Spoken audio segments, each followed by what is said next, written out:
to do is sing. Makes no difference if it's sweet or hot. If I remember everything you got, it don't mean a thing if you ain't got that swing.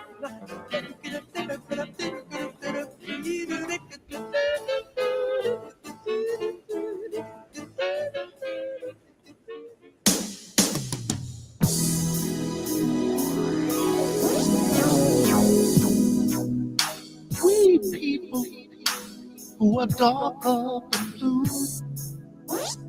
don't let us hang around this town and let what others say come true. We're just good for nothing. They all figure a boy's grown up. Good evening and welcome everyone. This is Darker Than Blue, the show where we talk about politics for the people that you just heard Brother Curtis Mayfield say are darker than blue. That's me and you, friends. Welcome, everyone. I am Jacqueline Lukeman, and welcome to everyone listening on your radio dial at 89.3 FM, on the web at WPFWFM.org, on YouTube and Facebook, on Black Liberation Media, or on Instagram and Patreon in Lukeman Nation. Thank you so much for joining me. And, I think the news at the top of the hour was fitting, because let's continue with the history of Zionism that we talked about, we left off talking about last week. It is critically important to understand why we oppose Zionism and what it is that we oppose, as opposed to what people claim we're opposing. So let's just get into it, because if we know this history of Zionism, no one with a soul or any humanity would actually support it, which is why you don't know this history of Zionism, because Zionists never wanted you to know how evil they really have been and continue to be. So let's get there.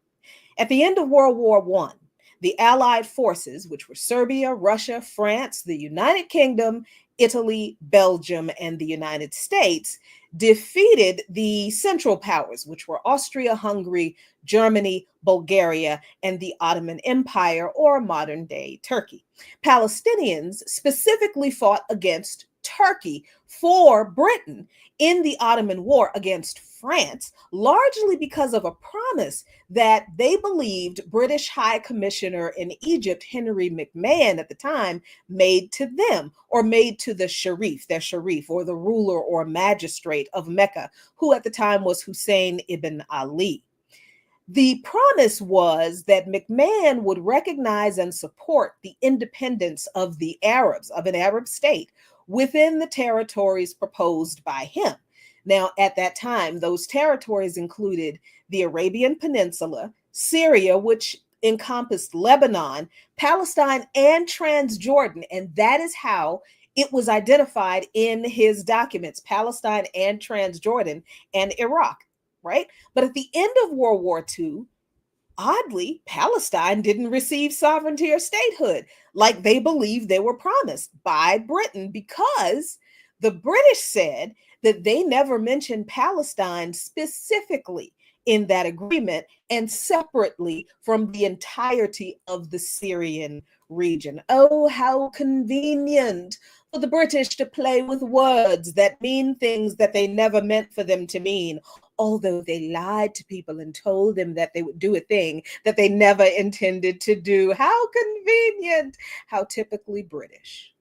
But what Britain did at the end of World War I was to betray Palestine in another way by negotiating a secret agreement to carve up the territories of the defeated Ottoman Empire between the Allied forces. So they didn't intend for anybody to have sovereignty. This agreement was the notorious Sykes-Picot Agreement, Sykes Picot, Pico, look it up, agreement, which gave Britain control over Acre and Haifa in Palestine and declared that Jerusalem was an international zone with all of the Allied forces sharing control of it. What happened to that self-determination and sovereignty? Incidentally, and this is a tiny aside, which I found very interesting, when Russian Tsar Nicholas II was overthrown in the Bolshevik Revolution in 1917, the Bolsheviks found a copy of the Sykes-Picot Agreement in the government archives. Leon Trotsky published a copy of the Sykes-Picot Agreement in a major newspaper in Russia to expose the great powers' plans to gobble up the former Ottoman Empire and expand their own. This was when Vladimir Lenin, that's right, my Uncle Vlad, famously called the Sykes-Picot Agreement, quote, the agreement of the colonial thieves, end quote. Now, eventually, Britain came to control all of Palestine, except for the region agreed to in yet another British colonial scheme that emerged from a simple letter written by then British Foreign Secretary Arthur Balfour to Baron Walter Rothschild, who just happened to be a close friend of Zionist movement leader Chaim Weizmann. We talked about him last week. Okay, let me take a breath, because I feel like now that I've mentioned Rothschild's name, that I have to stop and make a note of the popular conspiracy theories surrounding that family. The Rothschild family is renowned for their historical prominence in banking and finance, and they also have a very notable is being nice, role in global geopolitics. Several Rothschilds have served as elected officials, particularly in the British Parliament. For example, Lionel Walter Rothschild was a member of Parliament from 1868 to 1973. But the Rothschild family has also been known to advise governments and monarchs on financial matters, leveraging their vast global network and their financial expertise, which means, how to exploit poor people so that you can make more capitalist profit. That's what that expertise is and was. They financed governments, like during the Napoleonic Wars. The Rothschild Bank played a key role in financing the British government and its allies. They were involved in setting up the Rhodes Scholarship scheme at Oxford University. Now, if you don't know about the Rhodes Scholarship, it is named after Cecil Rhodes, an imperialist businessman and politician who played a dominant role in South Africa in the late 19th century, driving the annexation of vast swaths of, driving the theft of South African land. That's what it is. Let's just use the right words. Rhodes helped pave the way for South African apartheid by working to alter laws on voting and land ownership. Rhodes thought of the English as a master race and said so publicly. He said, you know what's coming, quote, I contend that we are the first race in the world, and that the more of the world we inhabit, the better it is for the human race. See, Rhodes wanted to create an international movement to extend not just British influence, but the power of European influence globally. So he also said, why should we not form a secret society, but with but one object, the furtherance of the British Empire and the bringing of the whole world under British rule for the for the recovery of the United States, for making the Anglo-Saxon race but one empire. That's what he said. So the scrutiny of the Rothschilds should not be based on some murky conspiracies that are behind, them controlling the weather, some wacky out of this world tomfoolery, but for their blatant support of settler colonial pan-European hegemony at the expense of indigenous people in Africa and Palestine and everywhere else Europeans wanted to take from non-Europeans. The Rothschilds are usually funding a lot of these efforts because that's what they've done historically, and they've never been secretive about it. So I don't know why people need to make up conspiracies about these people. They've been upfront with their pan-European hegemony and their financial support for it and settler colonialism all this time. That is the horror of the Rothschilds, people. So let's be clear on why we should scrutinize them and take it out of the Jewish conspiracy theory realm, because that garbage is anti-intellectualism and it's anti-Semitism too. But talking about the Rothschilds in these shadowy conspiratorial contexts, it also obscures their real actions because they haven't done much in secret.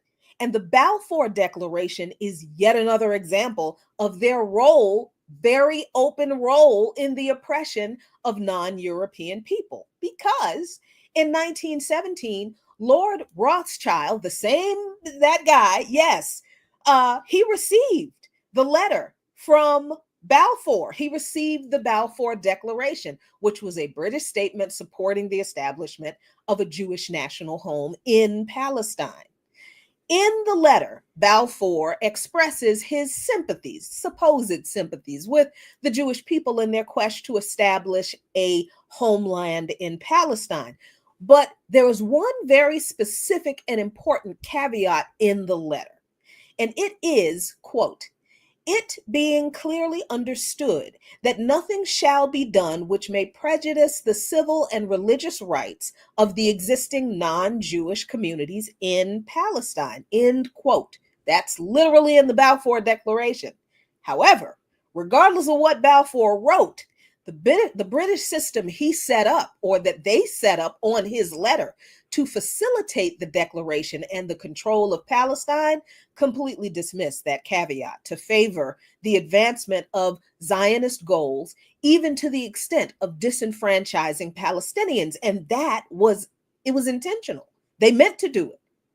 Academics and historians have noted that the British did not support this Jewish homeland because of their sympathy with Jewish persecution in Europe, but to advance their own political interests, largely needing to curry favor with the Jewish communities in Britain and Russia. That's why Russians were so incensed at finding out about the Sykes-Picot Agreement, because they felt like they had been had by the Zionists to stay in a war that wasn't there. They didn't want to be in the war, right? But the Zionists had to keep Britain and Russia in the war that they couldn't have won without their support. But it's also important to note that Balfour himself, I think they gave him the title of Lord Balfour, but Lord Balfour was a racist. He stated in a debate in the British House of Commons in public about the disenfranchisement of indigenous Blacks in South Africa. And I think he made these comments at the time that Cecil Rhodes was alive and influencing the governments of British colonies in Africa, South Africa being one of them. Balfour said this: "We have to face the facts. Men are not born equal. The white and Black races are not born with equal capacities. They are born with different capacities, which education cannot and will not change." Balfour said this. And when he was prime minister, Balfour also supported and oversaw the passage of the Aliens Act, which restricted immigration into Britain in general, but it was primarily focused on limiting Jewish immigration to Britain. So Balfour's plan to establish a homeland for Jews in Palestine was not done out of his love for Jews or his sympathies in their suffering, but out of his anti-Semitism and his desire to expel Jews from Britain and all European society. So let's recap here, friends.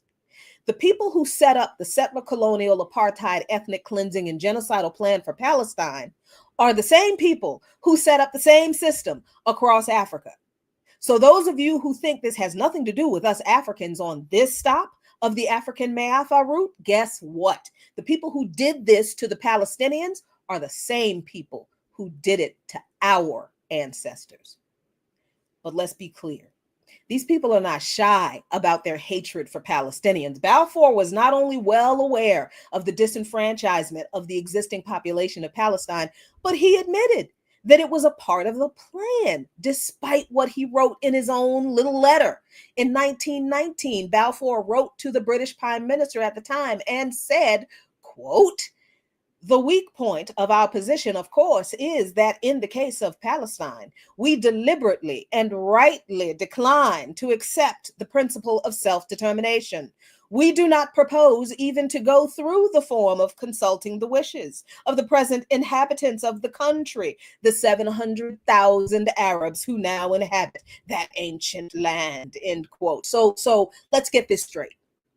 All this time, Zionists and their supporters have lied about Palestine being a land without a people for a people without a land. Remember that stuff that Golda Meir said, and they tried to make a movie out of that woman being a doggone hero. And then the people who set this horror up knew doggone well that there were hundreds of thousands of indigenous people there. They simply did not care. And understand that Europeans have always understood what self-determination means. That's why they've constantly denied it to the residents of their white supremacist settler colonies all over the world.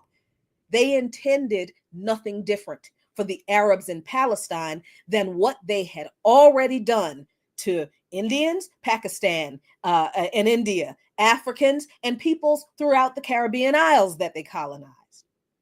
Balfour's white supremacist ideology was not limited to Africans or any other non-European people. He hated European Jews too, because he believed that European Jews created miseries for the Western societies that viewed them as alien and even hostile, but which it was equally unable to expel or to absorb. Balfour said that. Those were his words. I did not make them up. So Balfour's support of the establishment of a Zionist state of Israel was the result of his racism and European racism toward both Jews and Arabs. The mandate created by the Balfour Declaration facilitated the immigration of Jews into Palestine under British control. It was the British who began the confiscation of land from Palestinians to be given to Jewish settlers. Arabs obviously opposed the colonial denial of self-determination and dispossession of land by the British in a series of uprisings, general strikes, and revolts that were brutally put down by the British. And the British, at the same time, also formed armed militias with these new Jewish settlers that they didn't want in their country, called the Special Night Squads, and provided weapons to them and expanded to create some splinter groups. One of them was called the Haganah, which went on to become the Israeli army. By the time Britain relinquished control over Palestine in 1947, their colonial duplicity against Palestinians had facilitated increased immigration of European Jews into the territory, which brought with it more abuses of Palestinians carried out by European Jewish Zionists that were the continuation of the colonial abuses by the British, like land confiscation and theft of homes from Arabs to be given to Zionist settlers. European Jews who were fleeing the Holocaust and European persecution literally kicked Palestinians out of their very homes and took those homes for themselves. The militias would do most of the removal, sometimes killing entire families, or sometimes driving them out under threat of murder. And these poor little European Zionist settlers would move into the homes, often with the possessions of the Palestinians still right there. There are accounts of European Jewish Zionist settlers occupying homes where the dinner plates and the warm food were still on the table when the rightful Palestinian owners were driven out by Zionist militias, and those Zionist families moved right the heck in, swept that stuff right off those tables, threw the Palestinians' belongings away, and moved their stuff right. They knew that those homes belonged to Palestinian people who were just pushed out, and they moved in anyway. Many of those families, those Palestinian families kicked out of their homes, still have the keys to their stolen homes, and they use them as a symbol of their ownership, their rightful presence in the land, and their resistance. The fact that those Palestinian families have been denied their internationally recognized right of return to their homes and their land is also a reason that those keys that they hold are a symbol of the utter failure of any international body to defend their rights and protect their lives and their land. This whole global system of so-called international law is proven again, but I hope once and for all, to be a farce and a lie now through Palestine. So when you see Zionist military members mocking, destroying, and stealing Palestinian possessions out of the bombed out homes in Gaza today, history lays the foundation for this barbarism. It ain't new. This is how they have always been against the Palestinians from the very beginning of this hell. I'm not the one saying it. Naim Giladi documents some of this horror in his article called The Jews of Iraq and his book, Ben Gurion Scandals, How the Haganah and the Mossad Eliminated Jews. Now, in the article, which was first published in a magazine called The Link in 1998, Naim Giladi, who is an Iraqi Jew, wrote, quote, I write this article for the same reason I wrote my book, to tell the American people, and especially American Jews, that Jews from Islamic lands did not immigrate willingly to Israel, that to force them to leave, Jews killed Jews, and that to buy time to confiscate even more Arab lands, Jews on numerous occasions rejected genuine peace initiatives from their Arab neighbors. I write about what the first prime minister of Israel called cruel Zionism. I write about it because I was a part of it. End quote. And the things Giladi recounts of his own experience as a member of the fledgling Zionist underground in Iraq, his escape from a death penalty to a Jewish settlement in Palestine, his experiences discovering Zionist discrimination of Arab Jews and the violence committed by what he calls the urbanized Zionist European Jews against darker-skinned Arab Jews and Palestinians, that drove him to openly oppose the Zionist state of Israel and eventually leave to the United States and renounce his Israeli citizenship. The things he recounts are horrifying, but they're also familiar to what we see happening today. And what we see happening today is a reflection of this history that we have explored a little bit on this show, but that Naim Giladi really lays out, and so many other people do as well, but it's all been kept from you. That's why we're talking about it. In this article, Giladi talks about being arrested by the Iraqi authorities and being tortured for being a part of the Zionist underground, given a death sentence by the Iraqi government, and escaping to what he believed was liberation in newly established Israel. When his father found out about his secret organizing with Zionists, however, Giladi notes, quote, as I sat there in my cell, unaware that a death sentence soon would be handed down against me, I could not have recounted any personal grievances that my family members would have lodged against the government or the Muslim Authority. He's saying, my family didn't have any problems with the government in Iraq or the Muslims in Iraq. They didn't have any problem with us. He goes on to say, our family had been treated well and had prospered first as farmers with some 50,000 acres devoted to rice, dates, and Arab horses. Then with the Ottomans, we bought and purified gold that was shipped to Istanbul and turned into coinage. The Turks were responsible, in fact, for changing our name to reflect our occupation. We became Kalashki, meaning makers of pure gold, that is. He goes on to say, I did not volunteer the information to my father that I had joined the Zionist underground. He found out several months before I was arrested when he saw me writing Hebrew and using words and expressions unfamiliar to him. He was even more surprised to learn that, yes, I had decided I would soon move to Israel myself. He was scornful. You'll come back with your tail between your legs, he predicted. Giladi goes on to write that about 125,000 Jews left Iraq for Israel in the late 1940s and into 1952, most because they had been lied to and put into a panic by what I came to learn were Zionist bombs. but my mother and father were among the 6,000 Jews who did not go to Israel. Although I physically never did return to Iraq, that bridge had been burned in any event. My heart has made the journey there many, many times. And Galati ends this section by saying, my father had it right, end quote.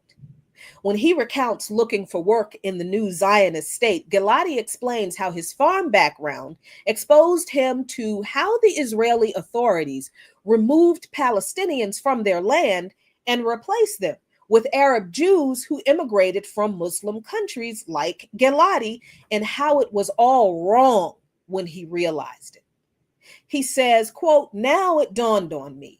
Before Israel could establish its farmer city, it had to rid al-Majdal of its indigenous Palestinians. Al-Majdal is obviously a city in Palestine that Israel occupied. The forms, and he's talking about forms that were given to him when he goes to the authority to look for a job. They ask him, what do you want to do? What can you do? He says, oh, I'm a farmer. They give him a bunch of forms that he thinks he's going to fill out to help him, find a job in agriculture. But he says the forms were petitions to the United Nations inspectors asking for transfer out of Israel to Gaza, which was under Egyptian control. I hope you are making some synaptic connections here. I read over the petition, Galati says, in signing, and he's explaining what the petition would mean for Palestinians. In signing, the Palestinian would be saying that he was of sound mind and body and was making the request for transfer free of pressure or duress, transfer out of their own land in Palestine to in other areas of Palestine to Gaza. Of course, there was no way they would leave without being pressured to do so, Galati says. These families had been there hundreds of years as farmers, artisans, weavers. The military governor prohibited them from pursuing their livelihoods. They just pinned them up until they lost hope of resuming their normal lives. That's when they signed to leave. I was there, Galati said, and heard their grief. And here, Galati recounts what the Palestinians who are detained at this point by the Israeli authorities for deportation from their town into Gaza. They're saying to Galati, our hearts are in pain when we look at the orange trees that we planted with our own hands. Please let us go. Let us give water to those trees. God will not be pleased with us if we leave his trees untended. Galati says, I asked the military governor to give them relief, but he, the military governor, told Galati, no, we want them to leave. Galati says, I could no longer be part of this oppression, and I left. Those Palestinians who didn't sign up for transfers were taken by force, just put in trucks and dumped in Gaza. About 4,000 people were driven from al-Majdal in one way or another. The few who remained were collaborators with the Israeli authorities, end quote. Within just 3 years of leaving Iraq for Israel, Galati said in this interview that he had seen enough of what Israel and Zionism really were. Quote, I was disillusioned at what I found in the promised land, personally disillusioned at the institutionalized racism, disillusioned at what I was beginning to learn about Zionism's cruelties. The principal interest Israel had in Jews from Islamic countries was as a supply of cheap labor, especially for the farm work that was beneath the urbanized Eastern European Jews. Ben-Gurion needed the Oriental Jews to farm the thousands of acres of land left by Palestinians who were driven out by Israeli forces in 1948, end quote. Galati talks about how the Israeli government tried to discredit the growing anti-Zionist activism and movement led by many Arab Jews who were experiencing second-class citizenship in New Israel. And the Israeli government thought they would discredit them by calling them Israel's Black Panthers. To which Galati says, quote, They were thinking in racist terms, really, in assuming that the Israeli public would reject an organization whose ideology was being compared to that of radical blacks in the United States. But we saw that what we were doing was no different than what blacks in the United States were fighting against: segregation, discrimination, unequal treatment. So rather than reject the label, we adopted it proudly. I had posters of Martin Luther King, Malcolm X, Nelson Mandela, and other civil rights activists plastered all over my office. End quote. Millions of people around the world have always been in deep solidarity with our struggle for liberation here because they know it is the same thing they are fighting in their countries, and they know they are fighting against the same forces. So what the heck is wrong with us that we're sitting here all the time talking about these people and their struggle have nothing to do with us? And yes, if you're asking, Giladi does talk about why the Iraqi government dealt so harshly with members of the underground Zionist movement in the first place. Something he, of course, couldn't have known when the attacks on the Iraqi Jews happened in Baghdad in 1941. You're just going to have to look that up, y'all, because he was just 12 years old at the time. But in his research for his writings, when he left Israel, just 3 years after he went there, he learned the awful truth that the 1941 massacre in Baghdad that targeted Jews was actually cooked up by the British and pro-British members of the Iraqi government, many of whom were themselves Jews.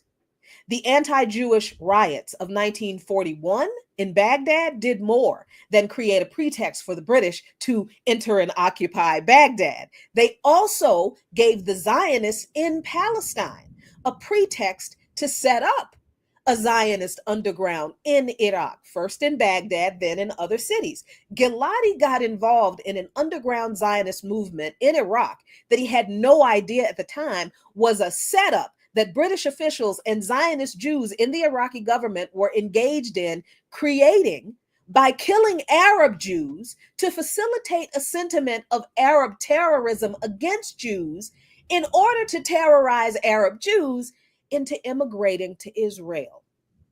That's what happened. Giladi also says in this interview that Israel was also carrying out chemical and bacterial warfare against Palestinians from the beginning.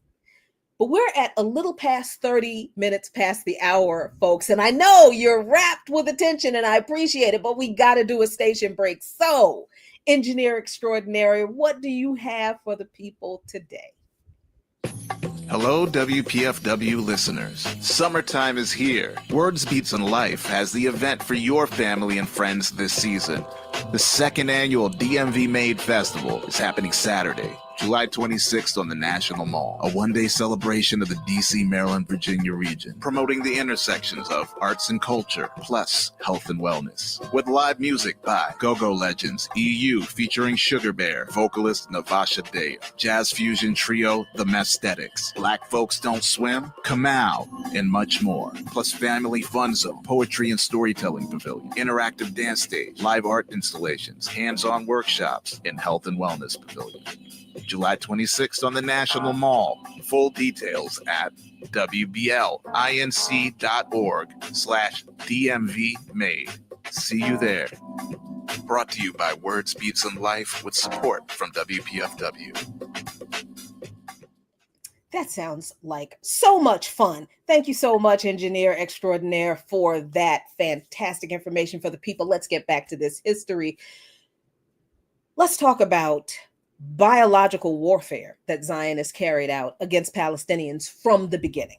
Giladi says in this article, The Jews of Iraq, quote, I began to find out about the barbaric methods used to rid the fledgling state of Israel of as many Palestinians as possible. And for those of you who are just tuning in and listening, I am not saying these words. These words are coming from an Iraqi Jew who immigrated to Israel at the beginning of the establishment of the state of Israel, and he is recounting what he saw Israel do to Palestinians and to Arab Jews who immigrated from Muslim countries, and why he, just after 3 years, left Israel, immigrated to the United States, renounced his citizenship in Israel, and began writing about the horrors that he saw Zionists carry out. So he is talking about the way Zionists used biological warfare against Palestinians. He says the world recoils today at the thought of bacteriological warfare, but Israel was probably the first to actually use it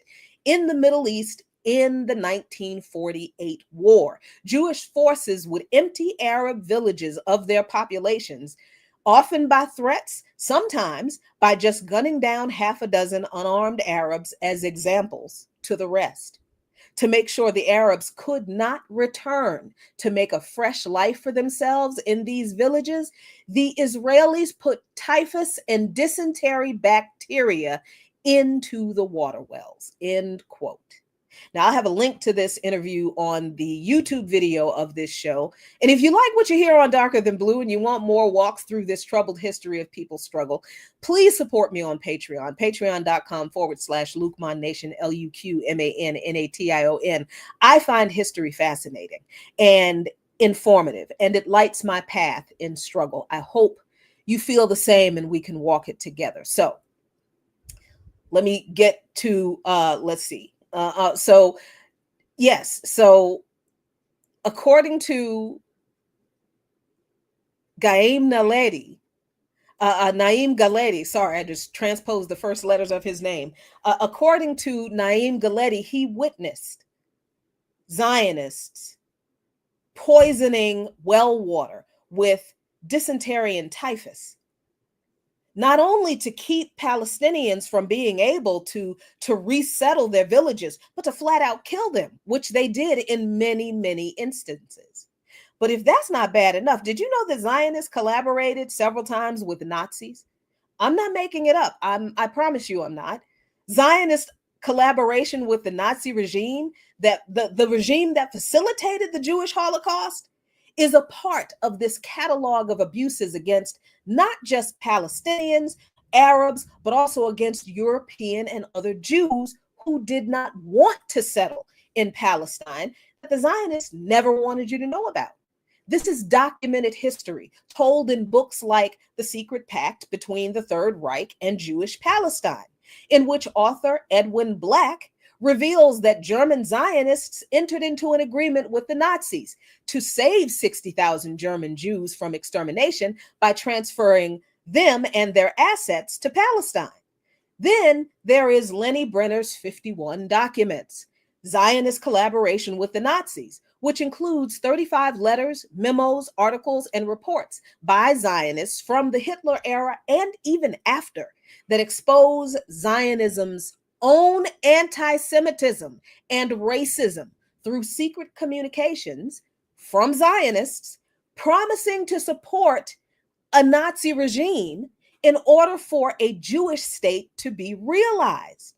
One such example is a communication from Yitzhak Shamir, that's right, that one, former Prime Minister of Israel, whose proposal to the Nazis included this commitment, quote, the establishment of the historic Jewish state on a national and totalitarian basis, bound by a treaty with the German Reich, would be in the interest of a maintained and strengthened future German position of power in the Near East. Proceeding from these considerations, the NMO in Palestine, under the condition that the above-mentioned national aspirations of the Israeli freedom movement are recognized on the side of the German Reich, we offer to actively take part in the war on Germany's side, end quote. Just in case you're confused, Yitzhak Shamir offered to fight on behalf of Nazi Germany if they helped establish the Zionist state of Israel. But many in the US and around the world who are opposed to Zionism don't actually know a lot of this history. And I can't even tell you so much that I want to tell you about it because we just don't have time. But what we do know about Zionism and why we do oppose Zionism from the information we have is that the establishment of the nation state of Israel was carried out through this thing called Zionism that nobody had really heard of before, that was very new, that came about through an undemocratic process of dispossession and disenfranchisement of, and the settler colonial genocidal violence against Palestinian people, which was facilitated by a United Nations vote to partition Palestine, that itself was the result of settler colonial pan-European bullying, aggression, and violence, which should have rendered the vote utterly illegitimate, but it didn't. Using the Nazi Holocaust as a backdrop, yes, the Nazis that they also tried to collaborate and make deals with, the Zionists pushed the United Nations for a partitioning or a splitting of Palestine that would give Jews fleeing European persecution 55% of Palestine. The U.S. State Department, probably one of the few times in its history, opposed the partition, citing its unfairness to the Palestinians. Probably one of the few times the State Department actually did or said something on behalf of the people who were being oppressed. And they correctly argued that the petition would create a problem with the Palestinians that would never end. However, President Harry Truman ignored the State Department's advice and supported the petition. And this was done not because Harry Truman loved Jews and felt bad for them because of the Holocaust, because remember, the United States turned a ship full of Jews fleeing the Holocaust right around, turned that ship away from the shores of the US and told them, well, you're not my problem. And a lot of those people went back and ended up in concentration camps and ended up exactly how you think they ended up. The United States did that. Remember that? Right. So now Harry Truman is like, oh, well, we have to support the Jews in the establishment of the state of Israel, not because he felt bad about the United States and their role in the Holocaust, but because he wanted to get reelected and he needed Jewish support in the US to do that. That is why he supported the establishment of the nation state of Israel, so that through that horrible petition vote. Further, the petition resolution was so unpopular among the member states of the United Nations that it didn't initially have the required 2/3 that it needed in support to pass. To get the resolution that would give Zionists control over a majority of Palestine, Zionist forces, with the help of the US and Britain, embarked on an overt and covert pressure campaign against UN members who were against the partition to force them to change their vote and to curry favor with the Zionist projects in their respective countries. These countries and their representatives were threatened with the loss of aid from the US, promised aid from the US for projects in their countries, or just flat out given bribes, personal gifts and money. There's one particular story where the wife of the Cuban president at the time was like, I'm not taking this fur coat. This fur coat is covered in blood. Get the heck out of here. But these backdoor manipulations finally allowed UN Resolution 181 to partition Palestine to pass with a wholly undemocratic vote on November 29, 1947. However, the resolution was non-binding, and the UN Security Council never officially adopted, as far as I know, which means that the UN Resolution 181 did not really partition Palestine or create Israel. It also means that the Palestinians were under no legal obligation to accept Resolution 181, as it was merely a recommendation for partition that was not enforceable under any legal authority because it was never adopted. If I'm wrong on that, please correct me, but I don't think it was. But what Resolution 181 did do was to provide a narrative to valorize the Zionist cause in the public sphere in the period of open aggression, colonization, dispossession, and war against the indigenous Palestinians that Israel carried out after that vote, because Zionists could now claim that Israel had a so-called legal right to Palestine, even though they didn't.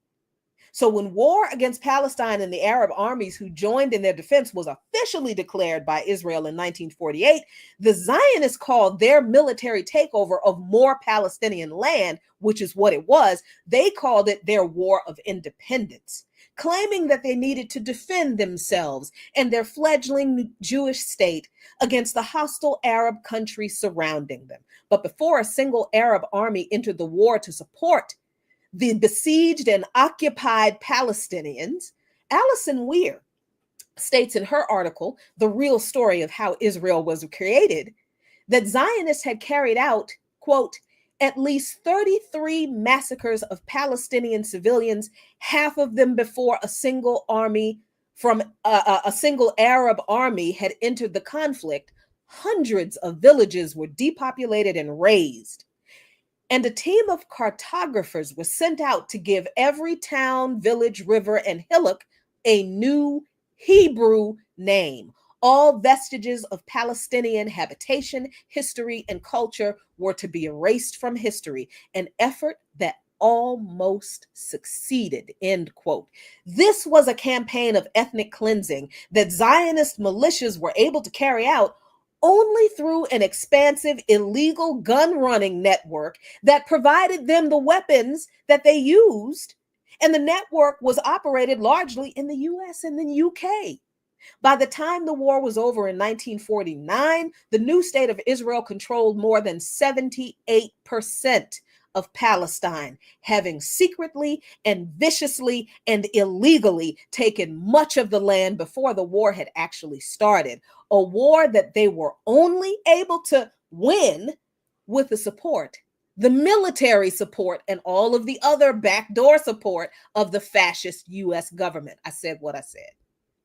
This is the foundation of opposition to Zionism today. Not a racist and Nazi-like hatred of the mere existence of Jews, but a rejection of the settler colonial tactics used by Zionists that they adopted from the British colonizers and the Nazis to eliminate the indigenous population of Palestinians, which have historically included Jews, Muslims, and Christians, talked about that last week, in order to take the land and exert brutal judicial and military control over the remaining dispossessed indigenous population.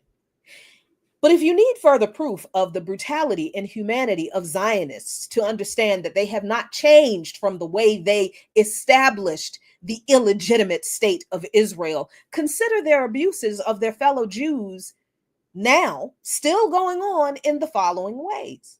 In 2019, the New York Times reported on the kidnapping of the children of Yemeni Jews and giving them to childless Ashkenazi families who occupied Palestine. The article says this, quote, following the nation's founding in 1948, new immigrants to Israel were placed in transit camps in harsh conditions, which were tent cities operated by the state because of housing shortages. And instead of building houses, they did what I just said they did. They killed and dispossessed hundreds of thousands of Palestinians and gave those homes to the settlers. Hundreds of testimonies from families living in the camps were eerily similar.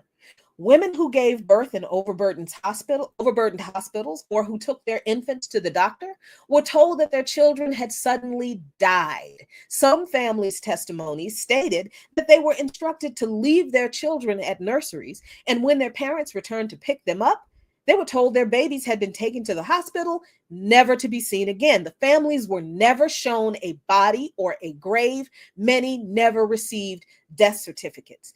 The issue captured national attention in 1994 when Rabbi Uzi Meshulam and his armed sect of followers barricaded themselves inside a compound in the town of Yehud for 45 days, demanding an official government inquiry into the disappearance of the Yemenite babies. And remember, these are Yemeni Jews. One of Rabbi Meshulam's disciples was killed in a shootout with the police, and the rabbi and his other followers were sent to prison. At the time, almost all Israelis dismissed Rabbi Meshulam and the accusations as the wild-eyed conspiracy theories of a religious radical. But Rabbi Meshulam's goal was partly achieved the next year when the Cohen-Kedmi Commission was created to examine more than 1,000 cases of missing children, Yemeni Jewish children. It was the third formal commission of inquiry created by the Israeli government into their crimes against Jews, against non-European Jews since the 1960s. In 2001, the commission concluded there was no basis to the claim that the establishment abducted babies. The findings stated that most of the children who were reported dead had died, but about 50 children were unaccounted for.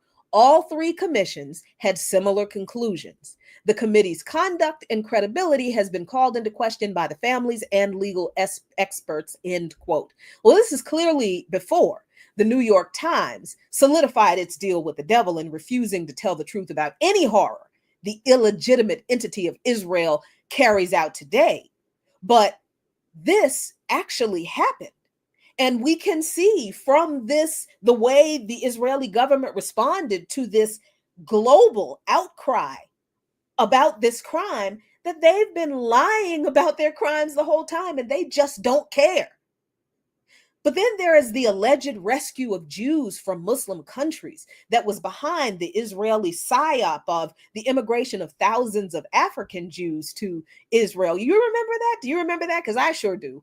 I think it was the late 80s. There was a big deal about Jews from Ethiopia. Maybe it was the 70s. It was sometime around the time that I was a kid. So yeah, the timing is a little murky. But I remember there being a big deal about Israel sending planes to Ethiopia and other African countries with Muslim populations that were allegedly hostile and violent toward Jews there. So Israel sent planes to rescue those African Jews from those evil African Muslim neighbors. And a lot of American Christians were behind this foolishness, behind it meaning cheering it, but they gave a lot of money to those folks too. Because a lot of Christians didn't know that the propaganda about Muslims attacking and killing Jews in these countries was garbage. They didn't know that it was propaganda. They didn't know that there were lies created by Israel and the US. And a lot of white Christians own racist interpretations of certain scriptures that deals with people who they believe are the Arabs who are descended from ancient biblical populations. They were happy. They believed it because they think that that's just how Muslims are because of their own racist interpretation of scripture. But we know doggone well.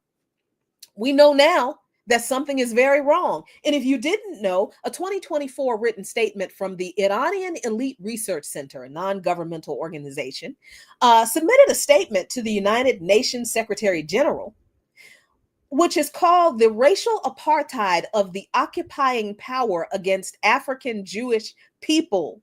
Yes, they note in this statement that for more than half a century, the population of the occupied Palestinian territories has suffered under racist apartheid, and their fundamental rights and freedoms have been violated under the colonial oppression of the occupying power. For decades, the occupying power authorities have sought to disrupt the demographic composition of Palestinians by evicting them from their homes and displacing them from their land, and to achieve their racist demographic goals. The racist behavior of the occupying power is not only directed against the Palestinians.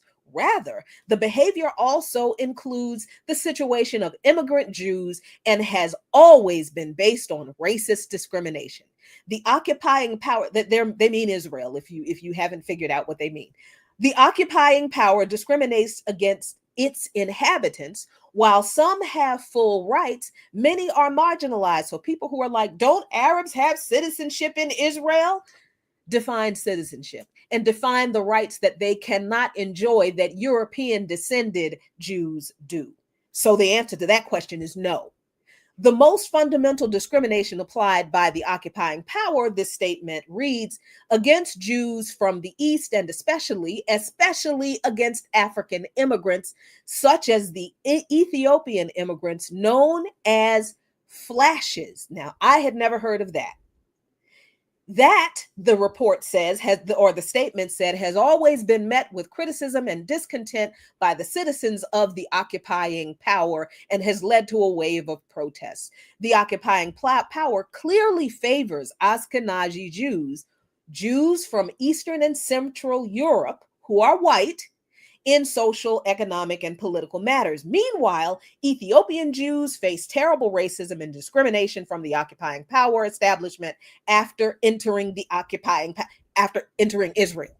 The discriminatory behavior of Israel is one of the main reasons why Israel is facing the phenomenon of Jews from Israel leaving.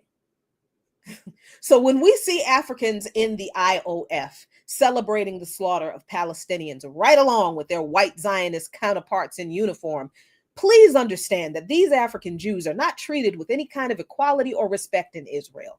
They're simply celebrating people who have fewer rights than they do, being the target of Israeli brutality, and they may believe that joining in will get them better treatment, but it won't, because history proves that. And the United Nations documented the racism against African Jews in Israel before this statement was submitted to them in 2024. And then this year, NBC News reported on the growing violence being committed by Israelis against Christians in Palestine. And sadly, this is the only time a lot of folks in this country cared about what Israel is doing, but I have to mention it anyway.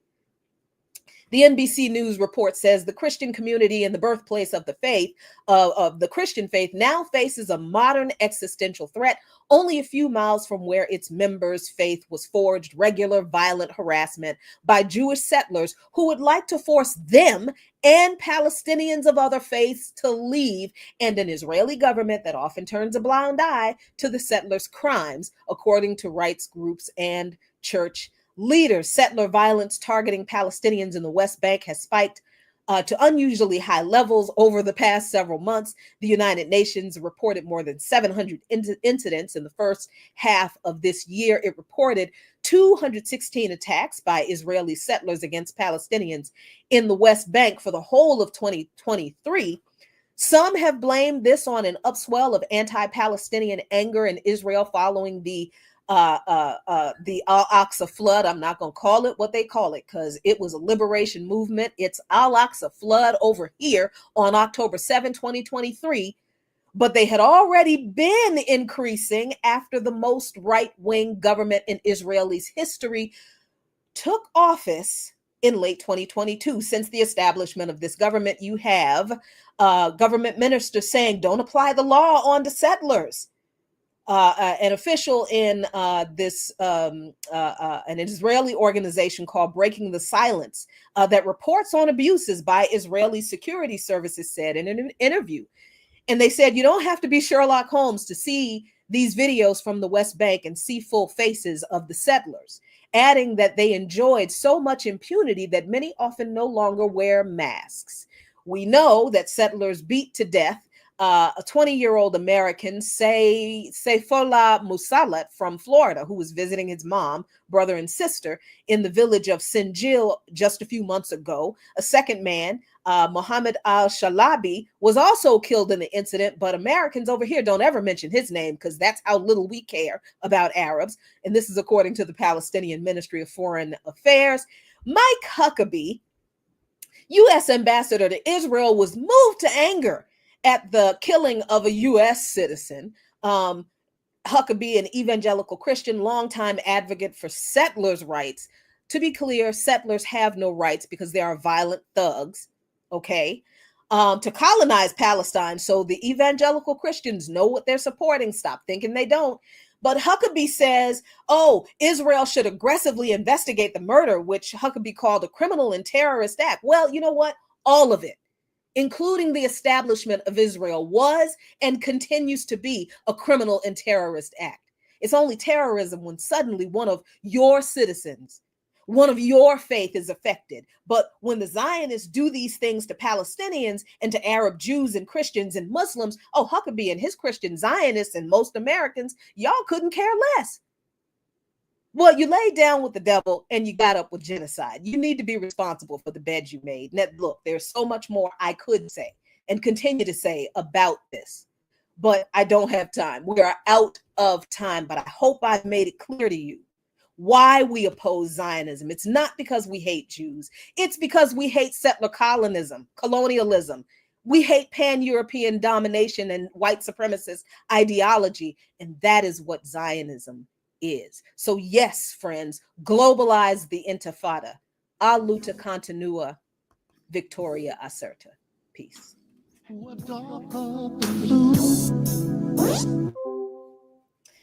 Woo-wee. Just barely got through that one in time. Oh my God. I know my engineer was like, lady, if you don't shut the hell up. But yeah, thank you so much, y'all. That one went right down to the absolute wire. Thank you for hanging. There I am. Okay, there we go. Yeah, there is so much more to this history of Zionism. It is all blood-soaked. It is all evil. There is nothing in the establishment of the nation state of Israel. There is absolutely nothing in the way Israel established that is legitimate, that is right, that is godly, that is backed up by scripture. I'm here to tell you, as a Christian who actually reads her fucking Bible, this shit ain't in there. Even the stuff that people claim, oh, God commanded the destruction of an entire race of people. Really? Do you understand the context that shit was written? No, you don't. You just read it and think that it's actual history. It's not. It is not. There is nothing in any holy text that justifies, that supports, that mandates Israel existing today. There is nothing in any holy text or document or legal anything, nothing the UN did. That partition vote did not partition Palestine. They never adopted that fucking resolution rather, never adopted it. But you see, that didn't stop the Israel, the UK, and the US from standing on this lie that the United Nations established the state of the bullshit. They did not. But this is how white supremacists engage with reality. This is where I don't understand all of this trying to reason with the whites. Why are we trying to reason with the Zionists? Why are we trying to reason with the white supremacists? Why the fuck are we trying to reason with the goddamn fascists? They do not employ reason. All of the lies they told to cover up all of their crimes against humanity should have disqualified everybody from ever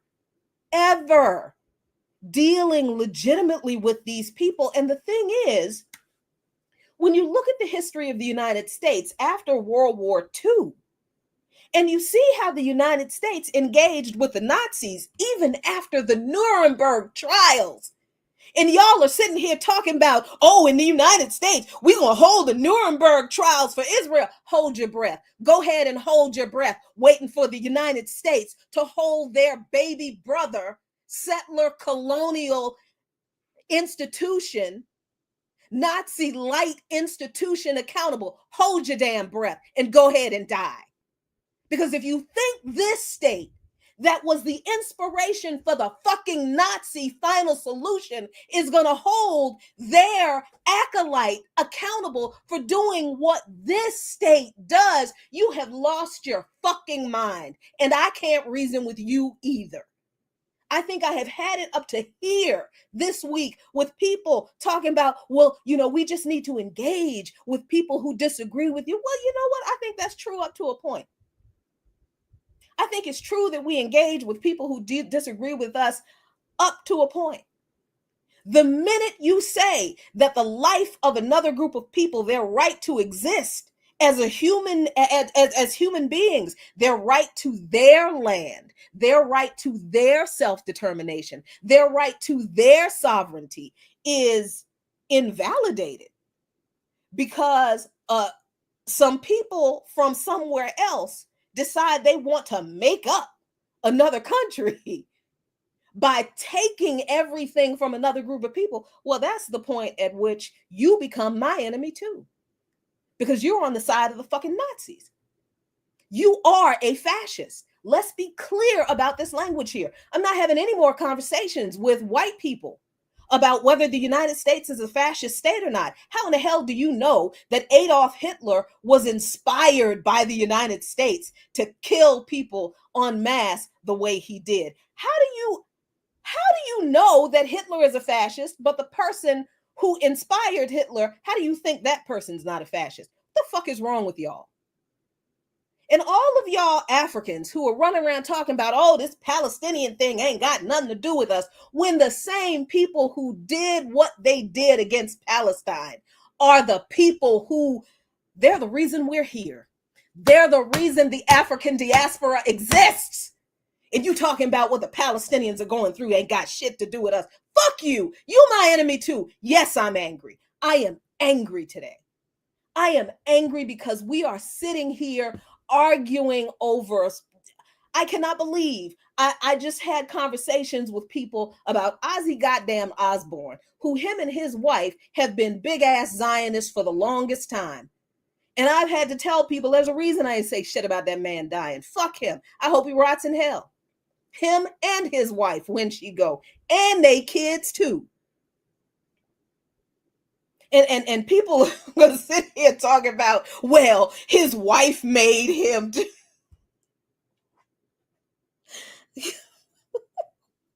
So he was so far gone. You mean to tell me Ozzy Osbourne was so far gone he couldn't say no to supporting genocide? Get the fuck out of here. Stop it. That is just as bad as Black people giving Beyonce a pass for draping herself in the American flag, fashioned in a fur coat, in order to get Black folks back into supporting the American empire. Oh, America's all good now because Beyonce is American. And here you are, you got these damn people draping themselves in the American flag and a MAGA hat, from Yvette Carnell to Beyonce. I said what I said. Dragging you idiots along to support the fascist state of the U.S. The same fascist state of the U.S. that made a Sunday outing out of lynching our ancestors, plucking off pieces of their broken and burned bodies to either take as souvenirs or to eat as dessert. Y'all are supporting that. Y'all are American. The same American empire that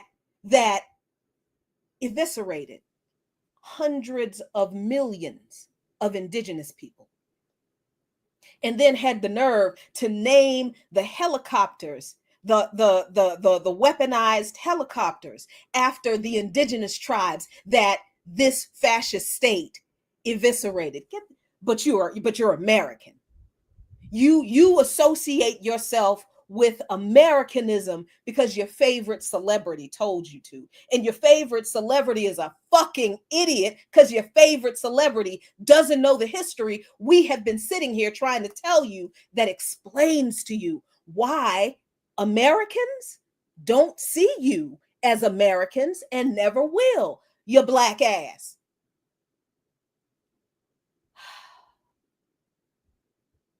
So, this stage in the struggle against global Zionism that we are entering into, it is scary. It is wild how deeply entrenched the authorities are in punishing and criminalizing and imprisoning people who are opposed to Zionism and who are on the side of humanity.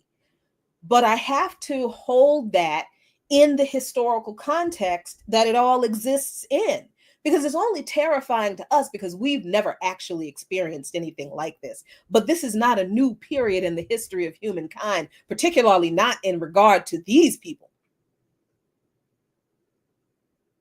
because listen, how do you think the Palestinians felt?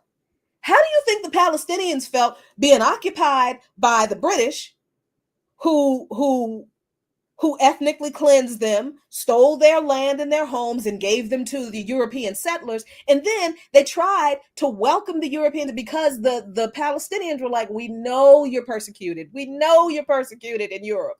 Sure, you can live here, but you cannot control our land. And the Zionist response was, fuck you, this is ours. And so the Zionists started killing them. How do you think the Palestinians felt? I can't lift up my frustration, my worry, my fear, and put it above that of the people who are going through this right now and have been going through it since before 1948, 100 years before 1948. But then I honestly, like, the Holocaust did happen. The Nazi Holocaust, yeah, it happened. But did you know that the Nazis actually practiced their Holocaust techniques on Africans before they even bothered with Jews and queer people? And can we be clear? Can we be very clear that it wasn't just Jews that Nazis genocided? It was queer people. It was transgender people. One of the very first acts of book burning the Nazis carried out was against the German Institute for Sexual Health, where they had the world's first documented library on gender fluidity. Everything from queer people, just homosexuality, to transgender, all documented. That was one of the first places the Nazis burned. Before they did any of that, they practiced on Africans in Namibia. Practically wiped out two groups of African people before they went after disabled people and the Roma people, not gypsies, the Roma people, before they went after Jews, before they went, and they went after intellectuals, and they went after socialists, and they went after communists, and they went after Christians who were opposed to Nazism. And of course, they went after Muslims, and of course, they went after Jews. So it wasn't just a Jewish Holocaust. And that Holocaust wasn't the only Holocaust, because the Germans they practiced on the Namibians. But then, can we not forget about King Leopold? Can we seriously not forget about King Leopold and damn near 100 million Africans? I think that's the number. Whatever the number is, it is unconscionable. How come we never talking about how come we never talk about that? Because if that's not an example of the bloodthirsty amorality of pan-Europeanism, and I don't understand, if you know that's true of Leopold, how do you not see that throughout the strain of pan-European settler colonialism all throughout the world where it exists, where it has always existed? They do the same thing. So how in the hell can you look at what Israel is doing in Palestine and not include them in the same pantheon of perverted, disgusting, genocidal, pan-European murderers as the rest of them? Because they absolutely are a part of them.